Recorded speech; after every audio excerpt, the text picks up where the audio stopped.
উচ্চ মাধ্যমিক পরীক্ষার মাত্র ১২ দিন আগে র্যাবের হাতে গুলিবিদ্ধ হয়ে পা হারানো লিমন, সাবেক সামরিক উপদেষ্টা তারেক আহমেদ সিদ্দিকী ও সাবেক র্যাব কর্মকর্তা জিয়াউল আহসান সহ ৯ জনের বিরুদ্ধে আন্তর্জাতিক অপরাধ ট্রাইব্যুনালে অভিযোগ দায়ের করেছেন। মঙ্গলবার আন্তর্জাতিক অপরাধ ট্রাইব্যুনালের চিফ প্রসিকিউটর কার্যালয়ে লিমন নিজে এসে এই অভিযোগ দায়ের করেন। ২০১১ সালের ২৩ মার্চ ঝালকাঠির রাজাপুর উপজেলার সাতুরিয়া গ্রামে বরিশাল র্যাব ৮-এর সদস্যরা সন্ত্রাসীদের বিরুদ্ধে অভিযান চালায়। এ সময় র্যাবের গুলিতে তৎকালীন কলেজ ছাত্র লিমন হোসেন গুলিবিদ্ধ হন। তখন লিমনের বয়স ছিল মাত্র ১৬ বছর ৩ মাস। পরে জাতীয় অর্থোপেডিক হাসপাতাল ও পুনর্বাসন প্রতিষ্ঠানের চিকিৎসকেরা অস্ত্রোপচার করে লিমনের বাঁ পা হাঁটু থেকে কেটে ফেলেন। এজন্য লিমন সে বছর এইচএসসি পরীক্ষা দিতে পারেননি।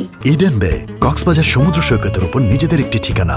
মাত্র ৫ লাখ টাকায় আপনিও হয়ে যেতে পারেন এই হোটেলের মালিক। ইডেন বে, আ কনসার্ন অফ ভাইয়া হোটেলস। এই ঘটনায় লিমনের মা বাদী হয়ে ২০১১ সালের ১০ এপ্রিল র্যাব ৮-এর তৎকালীন ডিএডি লুৎফর রহমান, কর্পোরাল মাঝারুল ইসলাম, মোহাম্মদ আব্দুল আজিজ, নায়েক মুক্তাদির হোসেন, সৈনিক প্রহাদ চন্দ ও সৈনিক কার্তিক কুমার বিশ্বাসের নাম উল্লেখ করে এবং অজ্ঞাতনামা আরও ৬ র্যাব সদস্যের নামে ঝালকাঠি আদালতে একটি হত্যা চেষ্টা মামলা করেন। মামলাটি রাজাপুর থানার এসআই আব্দুল হালিম তালুকদার তদন্তও করেন। এর ২ বছর পর লিমন হোসেন ২০১৩ সালে এইচএসসি, ২০১৮ সালে আইন বিষয়ে এলএলবি এবং ২০১৯ সালে এলএলএম পাশ করেন। বর্তমানে তার বয়স ২৯ বছর। লিমন হোসেন ২০২০ সালে সাভারের গণ বিশ্ববিদ্যালয়ের আইন বিভাগে প্রভাষক হিসেবে চাকরিতে যোগদান করেন। এরপর ২০২২ সালে বিয়ে করেন তিনি। ২০১১ সালে ঘটনার পর লিমনকে সন্ত্রাসী দাবি করে র্যাব লিমন সহ ৮ জনের বিরুদ্ধে অস্ত্র আইনে এবং সরকারি কাজে বাধা দানের অভিযোগে পৃথক ২টি মামলা করেছিল।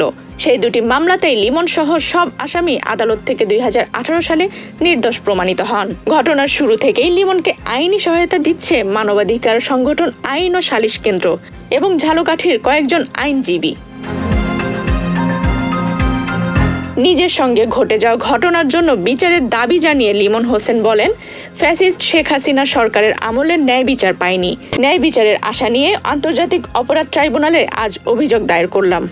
আফসানা রিপা, বাংলাদেশ প্রতিদিন।